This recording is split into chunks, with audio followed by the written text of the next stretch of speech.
Hello बच्चों, आज मैं आपको एक्सरसाइज 14.2 के रिमेनिंग क्वेश्चंस कराऊंगी। तो हमने क्वेश्चन नंबर 1 to 5 कर लिए थे, है ना, जिसमें हमने ट्रेपीजियम और रोम्बस के बारे में जाना था। चलिए आज उससे रिलेटेड और कुछ क्वेश्चंस यहाँ पर करते हैं। तो क्वेश्चन नंबर 6 है आपके पास। The area of trapezium is 900 centimetre square centimetre. The distance between the parallel sides is 24. If one of the parallel side is double the other, find the length of the two parallel side.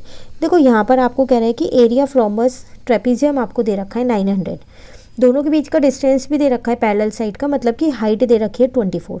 अब आपको parallel sides नहीं दे रखी, पर उसकी information दे रखी है कि जो एक पैरेलल साइड है ना वो दूसरी की डबल है। तो मैंने माना कि अगर मैंने यहाँ पर चलो लेट कर लिया कि लेट जो मेरी फर्स्ट साइड है वो x है, तो फिर तो मेरी सेकंड साइड जो है वो 2x होगी क्योंकि वो उसके डबल है।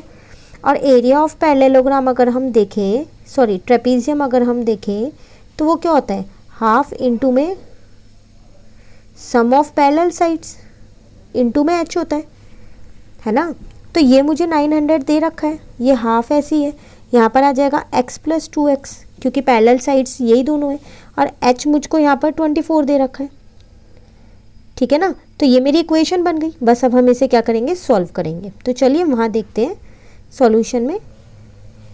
तो देखो मैंने यहाँ पर वही सब चीज़ लिखी है, जितना आपको समझाया है यहाँ तक वही लिखा हुआ है।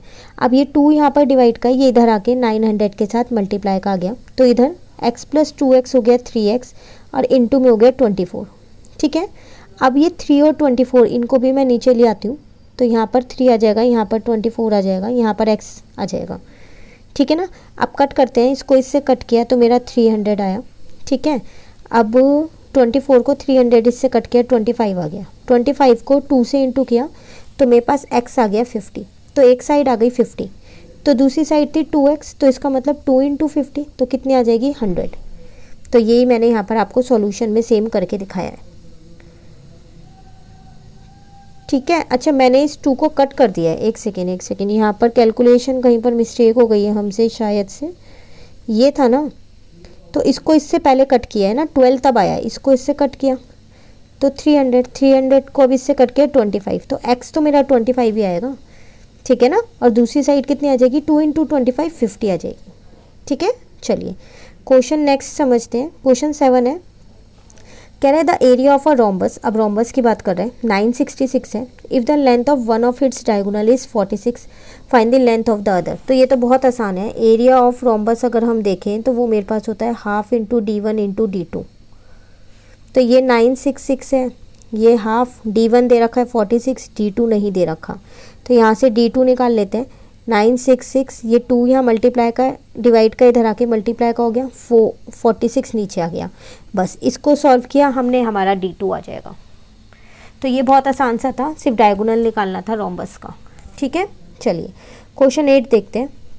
यहाँ पर आपसे कह रहे हैं the length of a diagonal of a quadrilateral shaped figure. एक क्वाड्रिलेटरल शेप्ड फील्ड है, फिगर नहीं है सॉरी फील्ड, उसकी लेंथ ऑफ द डायगोनल दे रखी है 48 and the length of perpendicular drop on it, उस पर आपने परपेंडिकुलर डाले हैं from the opposite vertex, 2 perpendicular डाले 16 मीटर का और एक 26 मीटर का।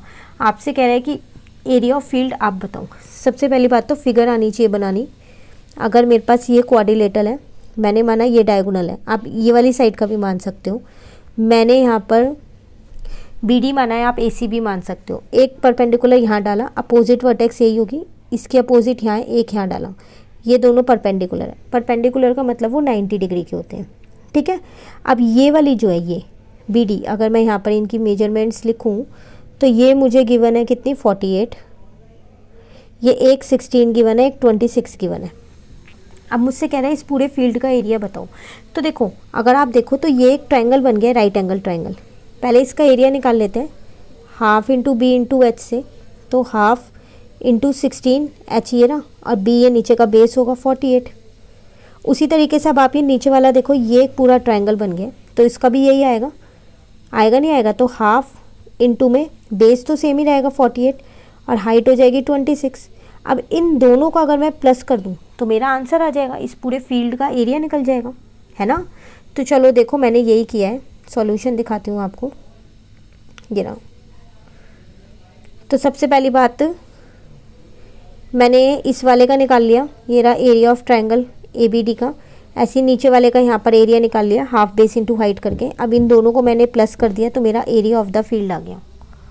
अगर आपने इसकी फिगर सही से बना ली जैसे क्वेश्चन में बोला है तो आंसर आसान है, क्योंकि आपको एरिया ऑफ ट्रायंगल का फॉर्मूला पता है, वो भी हमने लगाया था हाफ बेस इंटू हाइट, जिसको हम राइट एंगल ट्रायंगल में लगाते हैं, है ना।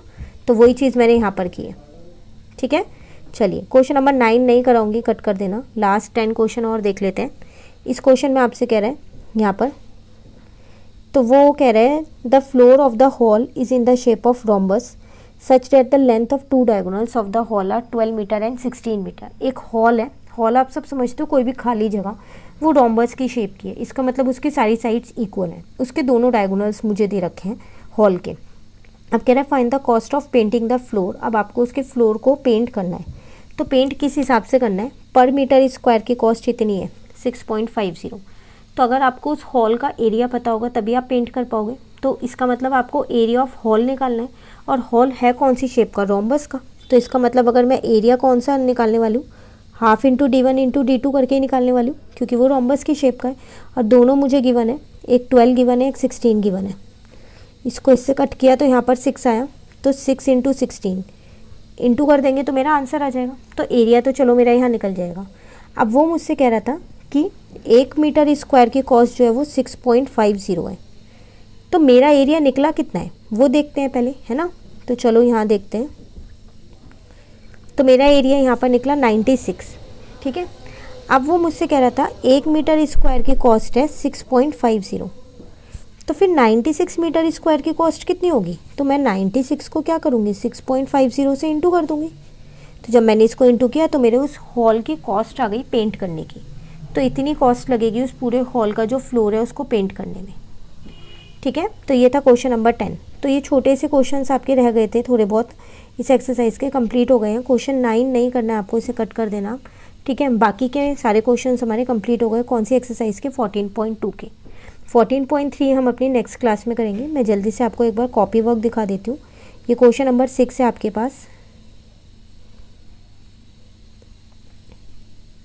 ठीक है ना। साइड्स निकाल दें यहाँ पर। ये उसके बाद आपके पास क्वेश्चन नंबर 7 है, ये क्वेश्चन नंबर 8 है आपके पास, और ये क्वेश्चन नंबर 10 है, ठीक है। बाकी के क्वेश्चंस फिर नेक्स्ट एक्सरसाइज नेक्स्ट क्लास में करेंगे। Thank you.